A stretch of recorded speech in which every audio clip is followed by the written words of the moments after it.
Uh, Let me ask you something. On a clear day, lift your eyes to the sky and think about the sun. What do you believe is actually happening up there? What is the sun doing right now? I'm willing to bet your first instinct was something like, the sun is burning. Maybe you went a step further and thought of it as a gigantic ball of fire. You might have said it's burning hydrogen, or burning fuel, or something along those lines. Every one of those answers is wrong. Deeply wrong, fundamentally wrong. And the reason this matters, the reason I'm going to spend the next stretch of time carefully dismantling this idea, is that when you replace the word burning with what is truly happening, you unlock one of the most astonishing stories in all of physics. A story that pulls in quantum mechanics, neutrinos, the creation of elements, and the eventual destiny of our solar system itself. My name is Leonard Susskind, and I've spent my career wrestling with the deepest questions physics can ask. I can say with complete certainty, the sun is not burning. It has never burned. And understanding why that's true is one of the most important things any scientifically curious person can learn. So let's start right at the beginning. What does burning actually mean? Burning, real burning, the kind you see in a campfire, a candle flame, or a gas stove, is a chemical process. More specifically, it's combustion. You take a fuel, typically something rich in carbon and hydrogen, wood, gasoline, coal, natural gas, and you combine it with oxygen. The carbon atoms bind with oxygen to form carbon dioxide. The hydrogen atoms bind with oxygen to form water. In the process, energy is released, and that energy appears as heat and light. That's fire. That's burning. Now here's the crucial point about chemical reactions. They only involve the electrons on the outer edges of atoms. The nucleus, the dense central core made of protons and neutrons, remains completely untouched. Chemistry rearranges electrons, but it never, ever alters the nucleus itself. And that distinction is everything, because the sun does not do chemistry, not in its core. What the sun is doing is vastly more powerful, vastly more violent, and vastly more interesting than combustion.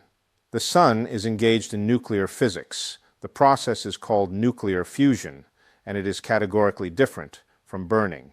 In fusion, you are not shuffling electrons around atoms. You are forcing atomic nuclei themselves to collide and merge. You take the very cores of atoms, protons and neutrons, and fuse them together into entirely new nuclei, creating entirely new elements. The sun is literally transmuting elements. It is converting hydrogen into helium. This is real alchemy happening in plain sight, every second of every day, right above our heads. Now let's talk about why this difference matters so profoundly. The energy released in a nuclear reaction is not just a little larger than the energy from a chemical reaction. It is incomparably larger, not twice as much, not 10 times as much, millions of times as much. To put numbers on it, imagine you take a kilogram of hydrogen and burn it chemically by combining it with oxygen. You release a certain amount of energy, enough perhaps to heat a bathtub of water. Now take that same kilogram of hydrogen and fuse it the way the sun does, smashing the nuclei together. You release about 6 million times more energy. 6 million. That is the difference between a campfire and a star. The sun is not a larger campfire. It is not a hotter flame. It is doing something fundamentally different. The physics is different. The mechanism is different. Even the timescales involved are different. And this leads us to something that still genuinely amazes me, even after decades of thinking about it. The sun has been producing energy continuously for about 4.5 billion years. 4.5 billion years of uninterrupted power output, pouring an almost unimaginable amount of energy into space every single second. And it still has enough fuel to continue for roughly another 5 billion years. If the sun were actually burning in the chemical sense, if it were a cosmic campfire, it would have exhausted its fuel in weeks, maybe months at most. A star with the mass of the sun, powered by combustion, would vanish almost instantly on cosmic timescales. The simple fact that the sun has been shining for billions of years is itself proof that it is not burning, it is fusing. This realization actually triggered a major scientific crisis in the 19th century. At that time, physicists had no knowledge of nuclear reactions. Fusion was completely unknown, so when they tried to explain what powered the sun, The best idea they had was gravitational contraction. The notion was that the sun was slowly shrinking under its own gravity, converting gravitational potential energy into heat and light. A physicist named Hermann von Helmholtz calculated how long the sun could shine using gravity alone. His answer was about 15 to 20 million years. That, according to the best physics of the time, was the age of the sun. But there was a problem.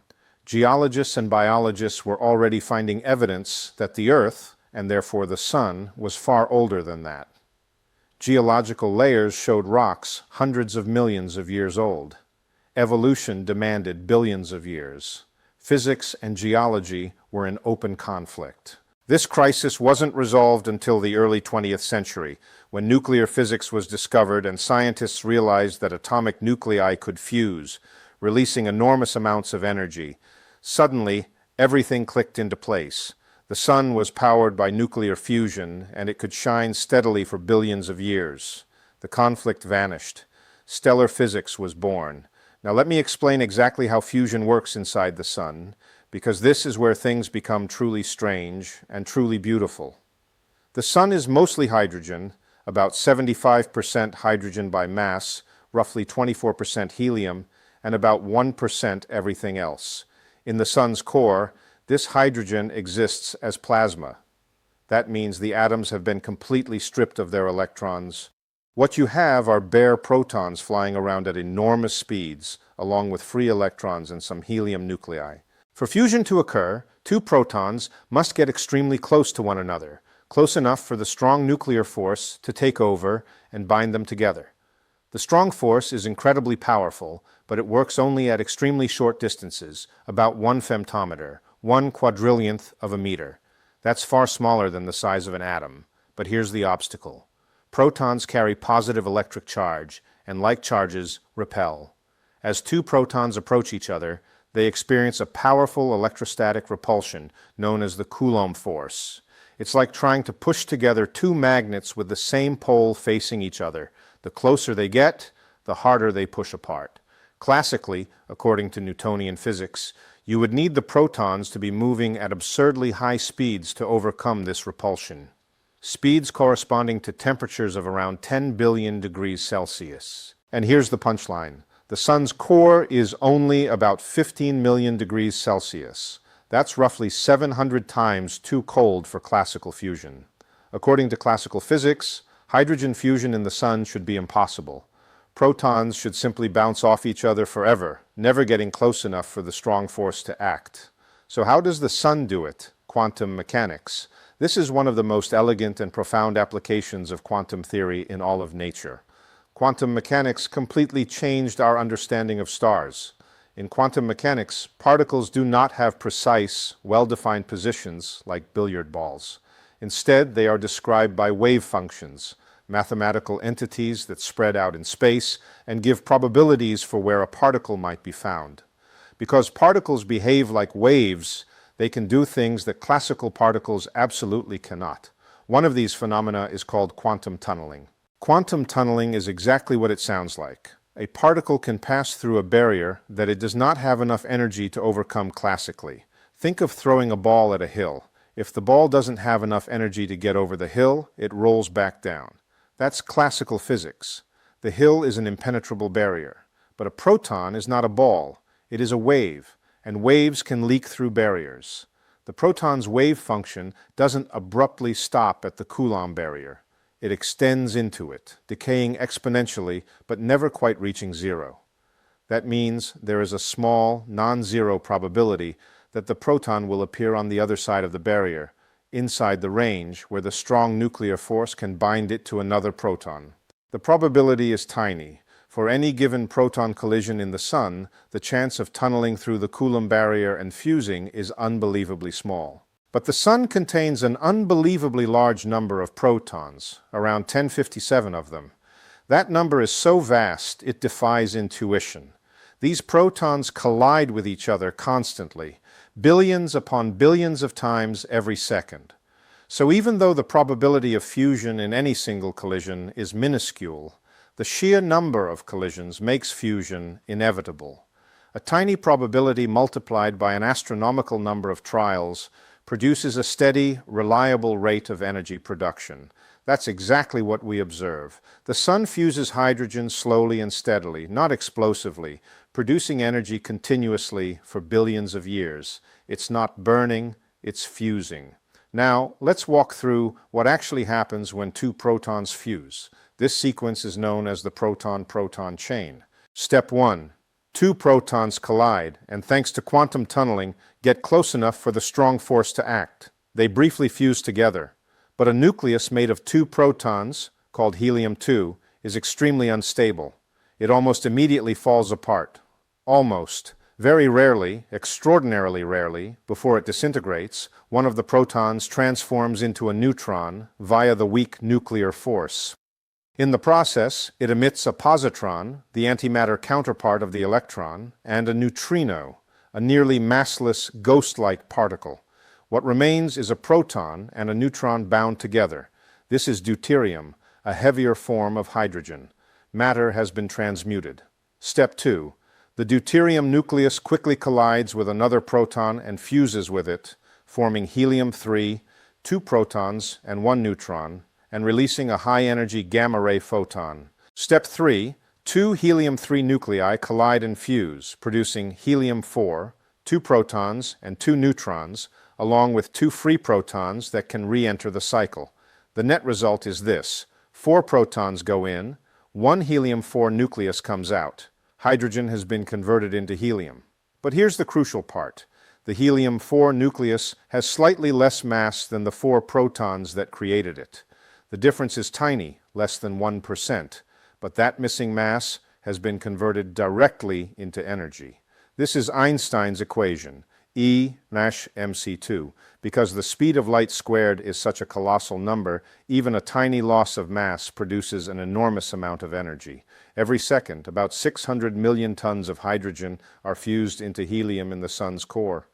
About 4 million tons of mass vanish, converted into energy, every single second. Let that sink in. 4 million tons of matter transformed into pure energy, every second, for 4.5 billion years. Now let's talk about neutrinos, because this is where the story becomes dramatic. In the first step of the proton-proton chain, a neutrino is produced. Neutrinos are extraordinary particles. They have no electric charge, almost no mass, and interact with matter incredibly weakly.